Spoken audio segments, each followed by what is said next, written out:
finding your voice, a singer's journey. Hello everyone and welcome to Finding Your Voice, a Singer's Journey. We are Vocal Venture and today we are joined by Cora Rebel. Hi. Cora is a singer-songwriter from Germany and she moved here to study songwriting at ICMP and we're really excited to have her on the show. We're going to be talking about her EP, up-and-coming EP release and also like all her single releases. Her music is inspired by Taylor Swift, Phoebe Bridgers and Lizzie McAlpine and like as well as I think some other people. We can talk about that. And yeah, we're really excited to have her here. I'm really excited to be here. I've never done anything like this before. So yeah, like tell us a little bit about yourself as an artist. How would you describe yourself? So I always say I make, on TikTok I often say I make cute little indie pop songs, which is maybe a bit oversimplified. I write songs about things that happen to me. And yeah, genre is kind of like indie pop, singer-songwriter. I sometimes say I make like sketchbook songs because I also like draw and I'm a visual artist as well. And sort of I approach songwriting sort of the same way I approach sketchbooks because I think a lot of my songs are quite raw. So it's all just like, it kind of just comes out and then you like fill the page and kind of see what story that tells, and that's how I approach songs, I think, because all of my songs in itself are usually like little stories. They're quite visual, they're quite sort of self-contained, and yeah, like you said, musically I'm influenced by loads of like, I think at the moment there's so many incredible female singer-songwriters out there. Taylor Swift obviously leading the bunch, and then Lizzie McAlpine, Phoebe Bridgers, but also like I love Maisie Peters as well. The list goes on. I also love Orla Gartland. Just yeah, any female singer-songwriter who like has their own artist project. They all inspire me in different ways. Okay. Yeah, like I think I don't know, there are so many. Like, I think the music nowadays, there are so many people, and it's so nice to kind of explore all the different ways in which they influence your music. Oh, for sure. Like, and it's also to actually understand who influences you and in what way do they influence you is so helpful when you're then working on your own music, because I think obviously, like as a songwriter, as an artist, people ask you quite a lot, like, what are your influences? And then you name like 3 of your favorite singers or whatever.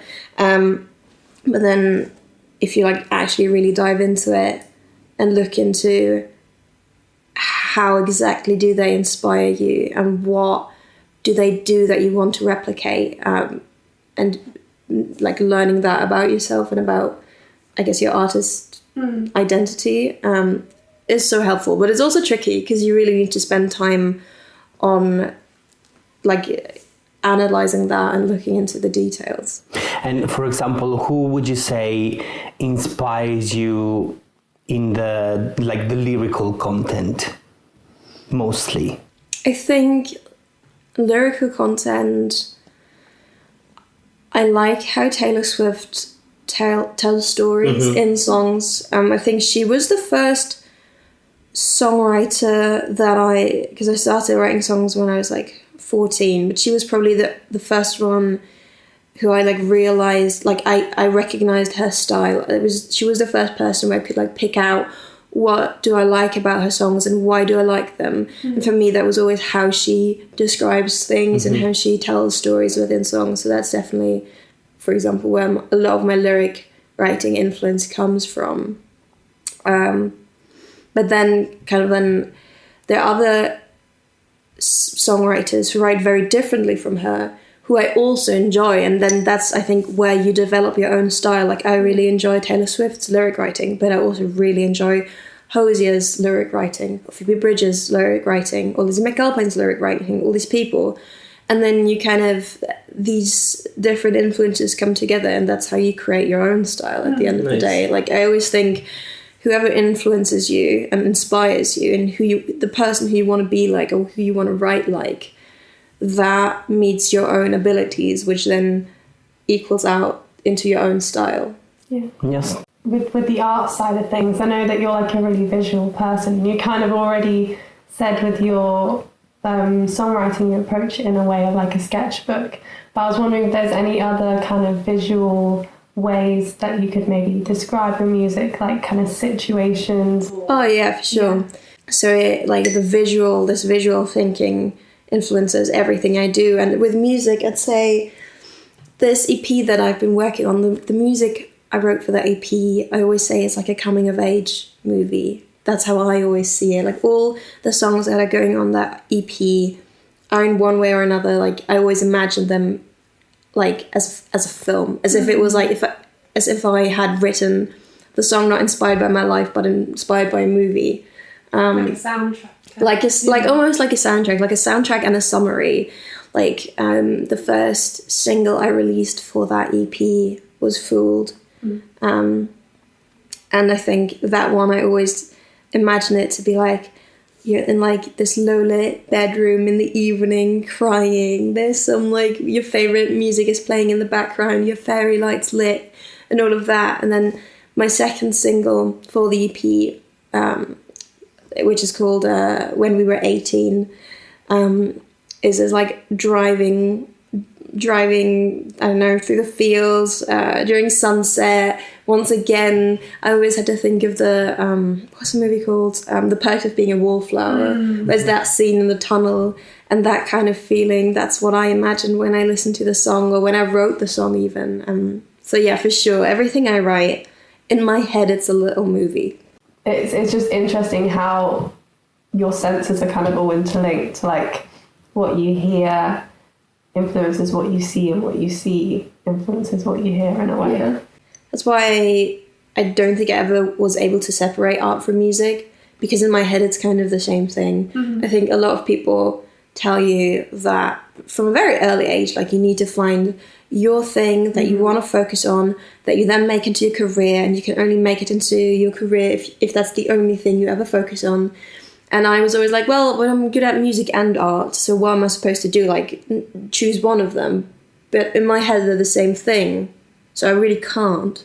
How did it all start? When did you know you wanted to be an artist, like, or artist and musician? Like, So my mum is like an artsy person.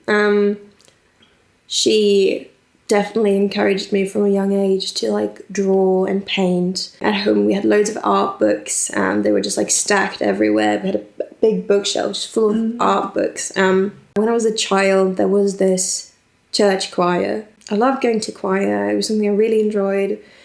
The thing I always say is the best thing about singing is singing with other people. Oh, for sure. It's my favourite part about singing. Basically, I went to that choir for like, I think 8 years I sang in that choir, while always making art as well. And then the woman who ran the choir, she moved, and then basically the choir completely fell apart, because she was kind of the person who held it all together. So there I was suddenly with no music in my life anymore, and that's when I started writing songs. I started stealing my brother's electric guitar, which I could not play at all. For some reason, it seemed easier to me to write songs myself than to learn them. I had no proper musical training. I was singing in a choir, so I was like used to working by ear. So I guess that's why I thought like, okay, this sounds kind of nice, and I know how to sing to certain like chords. Yeah. And that's how I started writing songs. Really cool. Nice. And then I just stuck with it. Do you remember your first song? What was it about? I don't know if it was the first one. It's like the one I remember. It was called Let Me Go, and it was about how I wanted to move away from where I was living, because I wanted to move to London. What drove you to like move to London? Like, yeah, what inspired you? Just a little bit of everything. So my family, we have some relatives in the UK. So that was kind of, I guess, why the UK had always been on my mind. It was like, oh, that's where my cousins live. And then also I think it was, for me, that was just the place where musicians are from. I think if you think about like big names like Bowie, for example, I was like, when I was a teenager, I discovered who David Bowie was, and that was a big deal. So it was this thing of, oh, London is the place where I can go, because I already spoke English back then. So it was like, okay, they speak English, I can speak English. It's where music is. It was also like the biggest city in Europe, so it was like, it seemed like that's the place to be. But then also just like the music that I listened to as a teenager all came from London. It felt like I really loved Ed Sheeran's first album, like the Orange Plus album. Yeah. And like for me, I always thought he was just in London. That's where he must be. I don't even know if he was in London actually. And then the 1975 was like the first concert that I went to. It was massive. I still am a massive The 1975 fan. Even though I think they're from Manchester. But in my head, it was like, it's all London at the end of the day, isn't it? Like, that's where they'll be. Nice, yes. So tell us a little bit more about your EP. First of all, is it called Sketchbook? No, it's not called Sketchbook. I wish. But that was possibly on the list of what to call it. It's going to be called Room for Wonder. It's been in the making for a really long time. But since it was my first EP, and I only started releasing music last year, so it was like kind of a big undertaking because we didn't have that much experience. Especially me, I didn't have that much experience. And yeah, it's coming out in October. And the whole EP is, I think, about like kind of growing up, but this like second round of growing up that you do once you've hit 18. You know, that weird time between 18 and like 23, where everyone's like, where you know, like, yeah, I'm legally an adult, but like I really don't feel it. Like I really don't. Still feel 16. Honestly, so this is like my the second teenage phase or whatever. That's why it's called Room for Wonder, because I think it's about.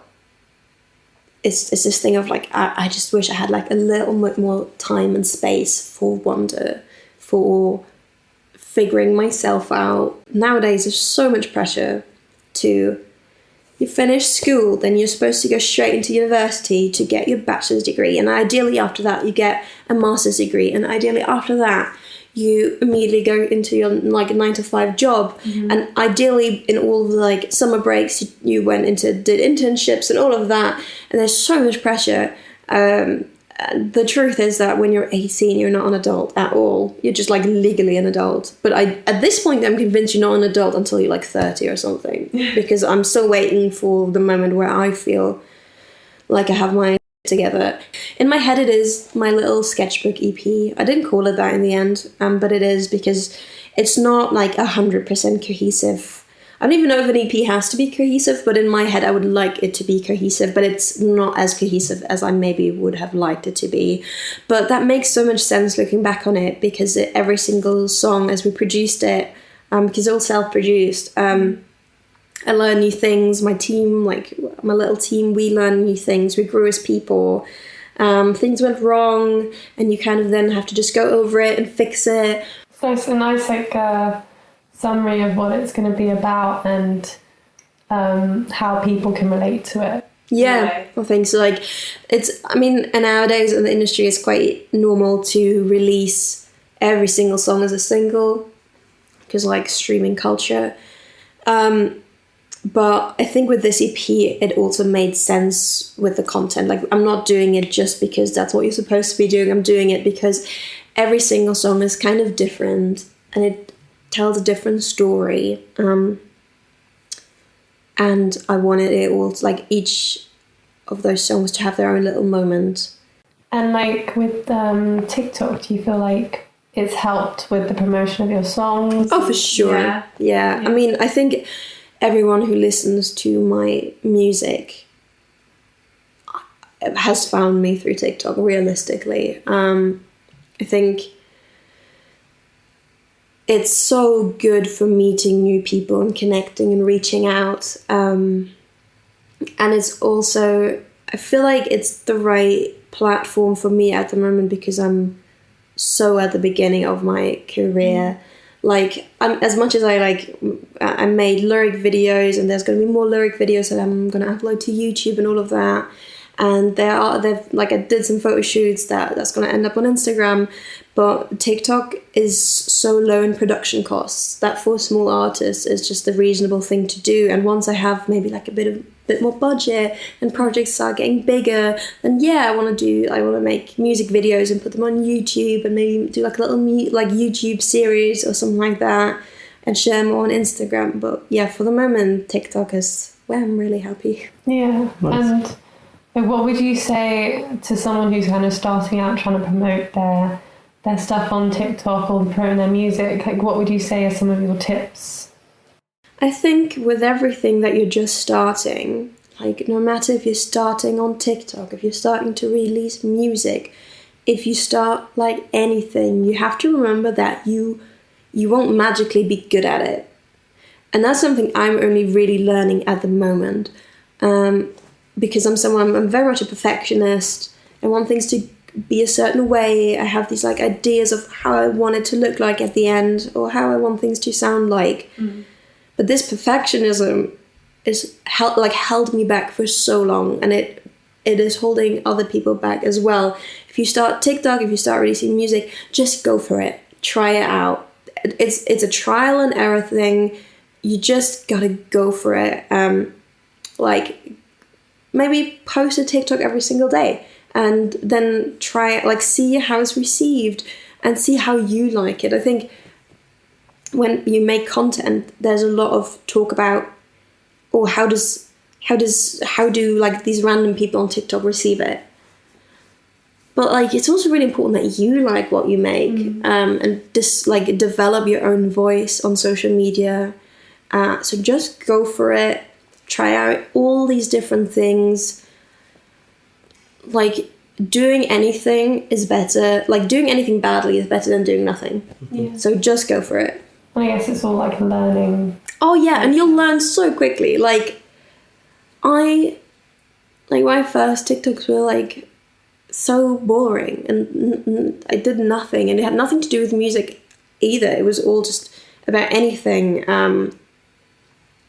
So you'll get better really quickly. And I mean, God, my TikTok is not incredible or amazing. I don't have 100,000 followers, but I think I'm getting to a point where I realize what content does well, that also aligns with what I want to do, and then I need to learn how to replicate that more often, to kind of get to that audience they want to get to. Because I mean, it's just about, what do you want to do? Who are the people you want to reach? How do you want your videos or any social media content to look like?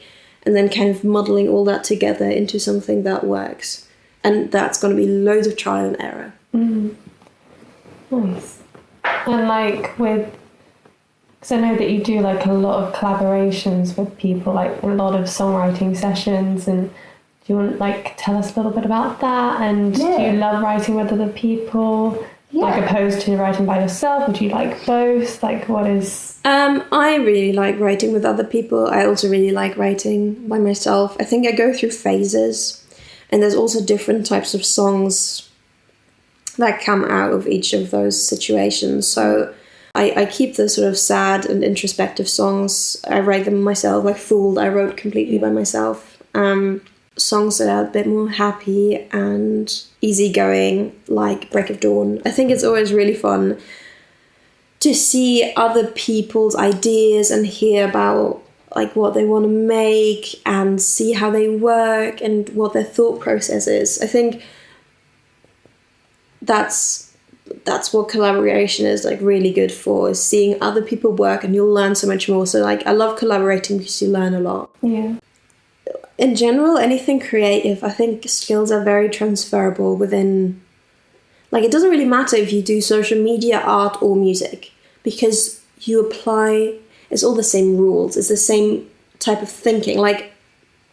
If you have, an art piece, and you look at it, and you a drawing you made, and it doesn't have enough contrast, for example. That same thinking you apply to everything else.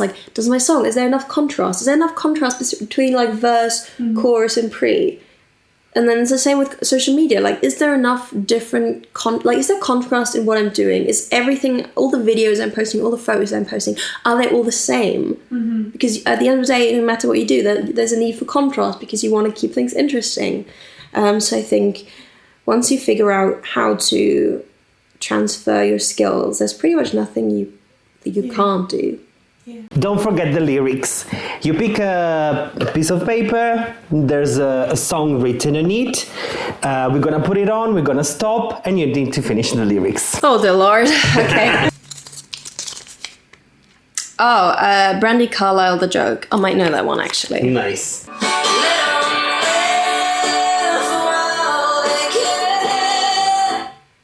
Let them spin?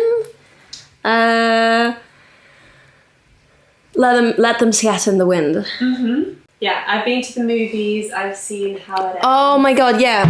And the jokes. And the joke's on them. Yeah. Taylor Swift, Anti-Hero. Well, I know that one. It's me. Hi, I'm the problem. It's me. At tea time, everybody agrees. I stare directly at the sun, but never in the mirror. It must be exhausting, always rooting for the anti-hero. Yeah. Phoebe Bridgers, Motion Sickness. I can already tell you I won't know the lyrics because I saw her live. I love Phoebe Bridgers. I would love to mention. I'm just saying, I love her, but I can never understand what she's saying. I have emotional motion sickness. Somebody roll the windows down. I could scream to drown. I could scream to drown you out. Tom Odell, Another Love. I know that one. Okay. I mean, I have to know that one. I sometimes play that live, so I better know that one. I wanna kiss you, make you feel alright. I'm just too tired to spend my night, and I wanna cry, I wanna learn to love, but all my tears have been used up on another love. Nice. Another love. Spice Girls, Wannabe.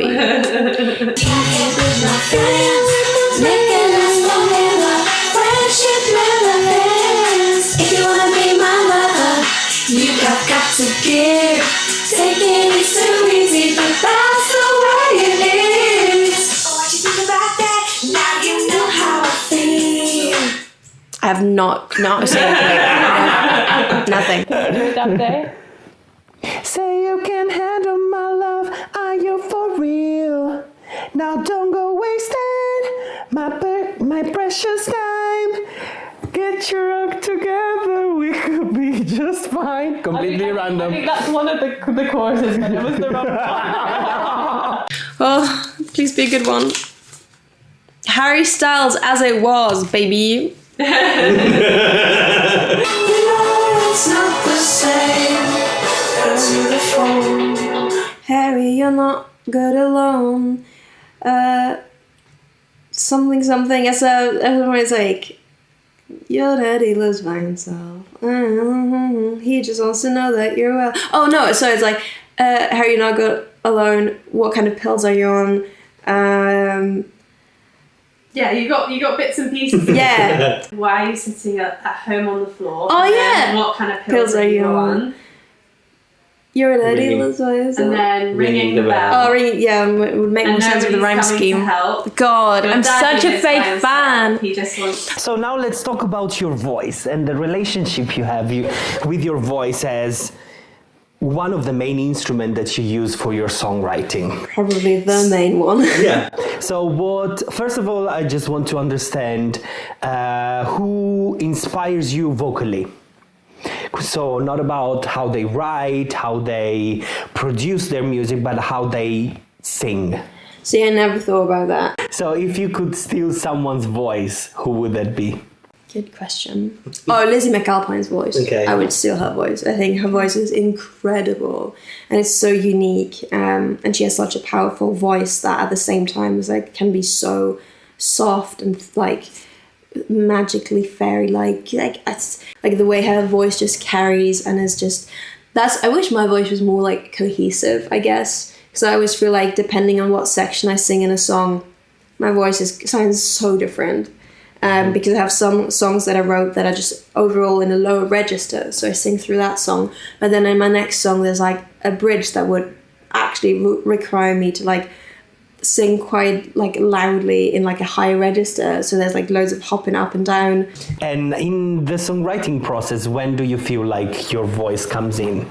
So how does it start? Do you start with lyrics and then you bring the melody and you sing it, and then it's when you start considering your voice? And I think I don't consider my voice enough when I'm writing songs, for sure. So I write very much just kind of, I have an idea, a lyric usually comes with a melody at the same time. Like I'll be sitting there somewhere and it's like the song just starts playing in my head.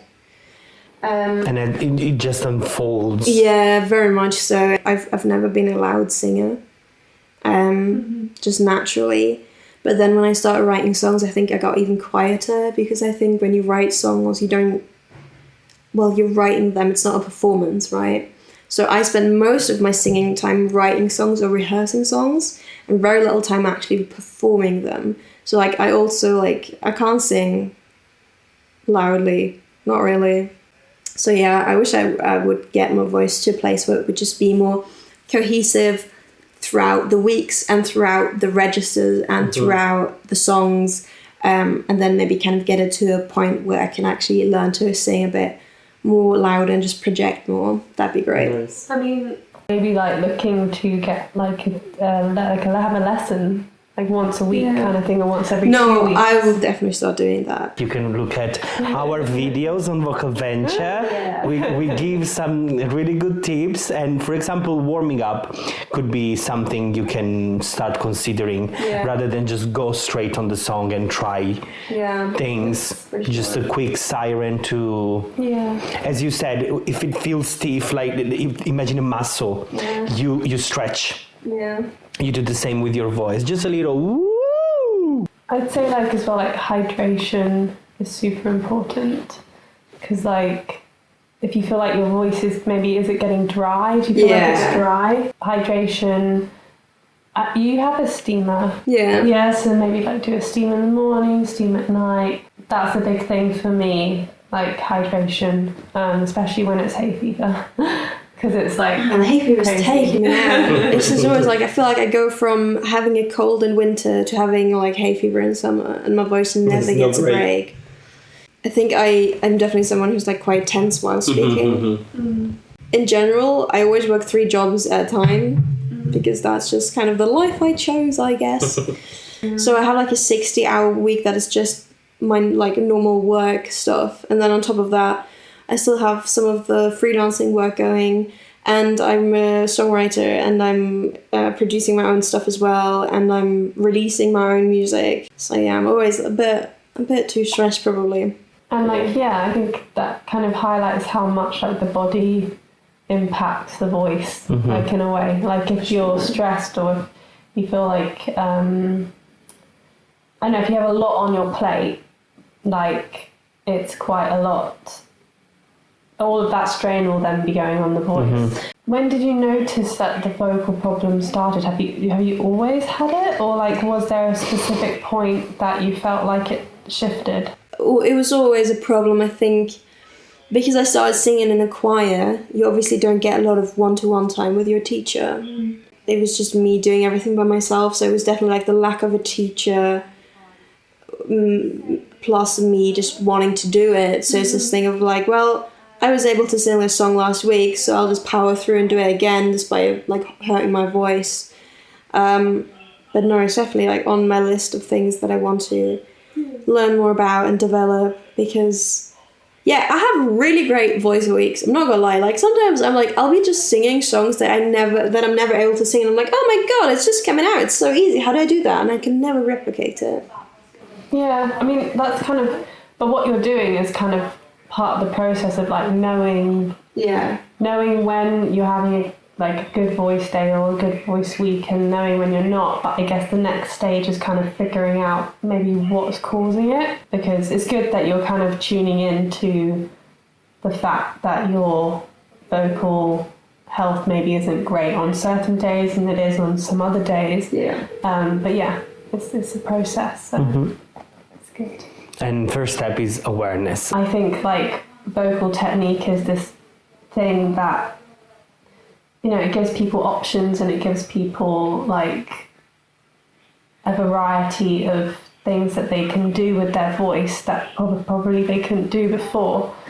It's like all the art books you had on the shelves there. Yeah. So if you didn't have those, you wouldn't consider contrast. You wouldn't consider shadowing in your drawings. So vocal technique helps you develop those extra, tools. So you might consider tone, you might consider breath, you might consider range, and you can decide where to place your melody so that it works the best way you imagine in a way. So it gives you the tools. What would you say, tricky questions I like to ask, what would you say something that you really like about your voice? I do think that my voice kind of sits in like a nice range. So I think overall I'm an alto, but I can't go like incredibly low. And I kind of can go quite high for an alto because my voice kind of sits in the middle of things, which I used to hate, but I've kind of come to love because it just makes for like a nice tone. Yeah, no, that's what I like about my voice, I think, the overall kind of tone. Nice. So the tone, would you say it's like there's a speaking quality to it as well? Yeah, for sure. I think actually that's like, I was thinking about the other day, I think one of the nicest compliments anyone has ever given me was when I was still in school and no one knew that I was making music because I never shared it with anyone. I was always one of the kids that would get asked to read out something out loud. And my like a person I sat in class with who I wasn't really friends with afterwards came up to me and was like, "You have such a nice speaking voice. You should maybe get into recording audiobooks." Nice. So yeah, I think there's a speaking quality to my voice which I like. And it connects to that storytelling. Yeah, maybe actually. Oh my god, yes.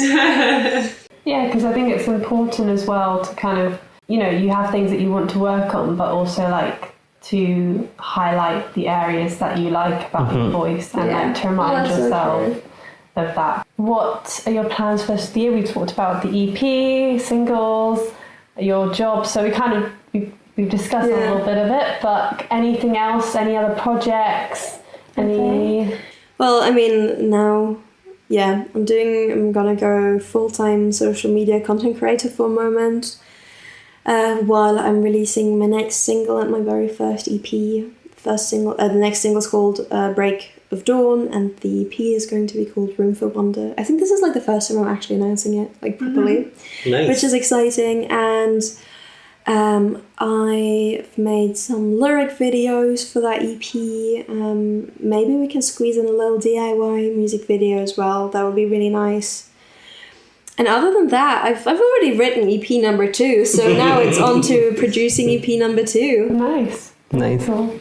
And where can people find you? Oh yeah, right. You can find me under my name, Cora Rebel, on pretty much most social media platforms, mainly Instagram and TikTok. If you want some lyric videos, you have to find me on YouTube. I don't think I have Facebook. No one uses that anymore. And I think we still do. Yeah, most importantly, you can find my music on Spotify, Apple Music, Tidal, Amazon, anywhere, under my name, Cora Rebel. That is CORAREBEL. Nice. Woohoo! Yeah, thank you for Thanks for coming. Thank you for talking to me. This was really fun. We're gonna do a little arrangement of your song, the coming up song, Break of Dawn. So stay tuned. Awesome. Yes. And all the stones are lifting off my chest. I brush them off like feathers. Gold light shines through cracks in my skin, releasing all the pressure.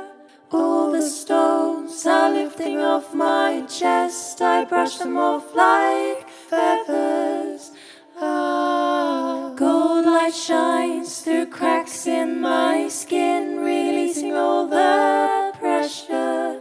It gets better. ready to fall apart, I'm ready to let go. I don't care who sees, this is my break of dawn. I'm ready to fall apart, I'm ready to let go. I don't care who sees, this is my break of dawn. Thank you for listening to Finding Your Voice, a singer's journey. This podcast has been brought to you by Vocal Venture. Follow us on all social media platforms at Vocal Venture to become a part of our community. Join us next week for another inspiring chat. Finding your voice, a singer's journey.